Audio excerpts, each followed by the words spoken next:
నిన్ను చూసి ఇతరులు కూడా ఒక మాదిరికరంగా జీవించాలి.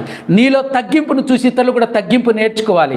నీలో ఉన్నటువంటి ప్రేమను ఇతరులు కూడా అనుసరించాలి. నీలో ఉన్న విశ్వాసాన్ని ఇతరులు కూడా అనుసరించాలి. నీ మాటలు, నువ్వు మాట్లాడే మాట ఇలా మాట్లాడాలని నేర్చుకోవాలి నా కుమారుడా అని చెప్తూ ఉంటున్నాడు. అంతేకాకుండా ఏమంటున్నాడంటే, నేను వచ్చు వరకు చదువుట యందును, ఇంకేమంటున్నాడు, హెచ్చరిక చేయుట యందును. నువ్వు హెచ్చరిక చేయాలి సేవకుడుగా. అయ్యో ఈ రోజులో సేవకులు హెచ్చరిక చేస్తే మూతి ముడుచుకొని 30 తిప్పులు తిప్పుకొని పారిపోతారు. ఇంకో సంఘాన్ని వెతుక్కుంటారు. అమ్మ నీలో ఈ తప్పు ఉందని హెచ్చరిక చేస్తే అందరి ముందర నన్ను మాట్లాడారు అని నేను అంటారు.